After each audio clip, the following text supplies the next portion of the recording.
আজও দেখা গেল স্মৃতির পথে ট্রেনের আসা যাওয়া। মার্টিন অ্যান্ড কোম্পানি প্রতিষ্ঠিত মার্টিন রেল চালু হলো পশ্চিমবঙ্গে। বদলে গেল বাংলার যান চলাচলের ইতিহাস। 19 শতকের মাঝামাঝি বাংলায় রেল চলাচল শুরু হলো। 1958 সালের 15ই আগস্ট প্রথম রেলের চাকা গড়ালো হাওড়া থেকে পান্ডুয়া। প্রথম দিকে পণ্য পরিবহনের জন্য ব্যবহৃত হলো, অচিরেই আস্তে আস্তে পরিবহনের অন্যতম প্রধান অঙ্গ হিসেবে প্রতিষ্ঠা লাভ করে ভারতীয় রেল। কিন্তু আজ সেই রকমই একটা রেলের ইতিহাস জানাবো আপনাদের সকলকে। BPR rail. তারকেশ্বর থেকে জামালপুর পর্যন্ত রেল লাইন ছিল। চকদিঘি জমিদার সিংহরায় পরিচালিত এই রেলপথটি আজ আর নেই।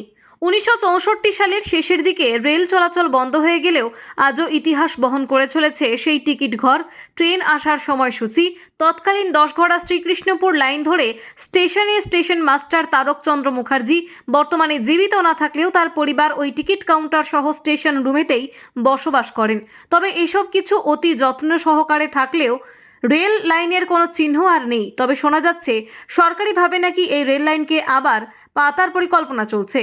তার সার্ভে পর্যন্ত দু একবার হয়েছে, কিন্তু আজও পর্যন্ত বসেনি রেল লাইন। চলুন আমরা শুনে নেব এই বিষয়ে 10 ঘড়া শ্রীকৃষ্ণপুর লাইন ধারে স্টেশন মাস্টারের পুত্র রবীন মুখার্জি সাংবাদিকদেরকে কি বললেন। হুগলি থেকে আশিস কুমার ঘোষের রিপোর্ট, 0 পয়েন্ট নিউজ। এটা কত সাল আগে চলতো? 54 সালে উঠে গেছে। 54 সালে উঠে গেছে। বর্তমানে এই জায়গাটা কি ছিল? ফাঁকা ছিল, এই রেলেরই ছিল আচ্ছা। ফাঁকা। এই ঘরটা কি ঘর ছিল? এই ঘরটা ছিল স্টেশন রুম। আচ্ছা এইখানেই আমার বাবা স্টেশন মাস্টার ছিলেন। আচ্ছা। বাবাও মারা গেছেন। আচ্ছা, তা উনি কত বছর এই রেলের সঙ্গে যুক্ত ছিলেন আনুমানিক? অনেক দিন ছিলেন চকদিঘির সঙ্গে, আর এর সঙ্গে 56 সাল পর্যন্ত উনি ছিলেন। আচ্ছা, ওনার পরিবর্তে উনি যখন রিটায়ার করেন তার পরিবর্তে কি আপনারা কেউ চাকরি পেয়েছিলেন সেই সময়? হ্যাঁ, চাকরি পেয়েছিলেন।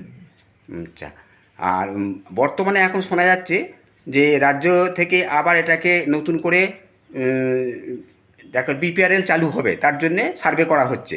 তাই সেটার কি আপনাদের কি খবর আছে বা আপনারা জানেন? না না। আচ্ছা, আপনার নাম? রবীন মুখার্জি। বাড়ি? বাড়ি 10 ঘড়া শ্রীকৃষ্ণপুর। ঠিক আছে, থ্যাংক ইউ। উৎসব পার্বণে নিজেকে সাজান ঝলমলে পোশাকে এসএস ফ্যাশনে। লেডিস ও কিডসের জন্য স্টাইলিশ ফ্যাশনের পোশাকের জন্য আসুন এসএস ফ্যাশনে। এসএস ফ্যাশন, স্টেশন বাজার, হাইলাইট পোস্টের সামনে, মেমারি।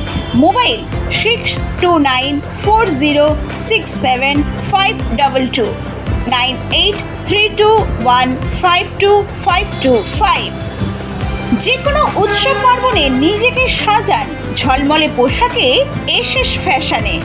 লেডিস ও কিডসের জন্য স্টাইলিশ ফ্যাশনের পোশাকের জন্য আসুন এসএস ফ্যাশনে।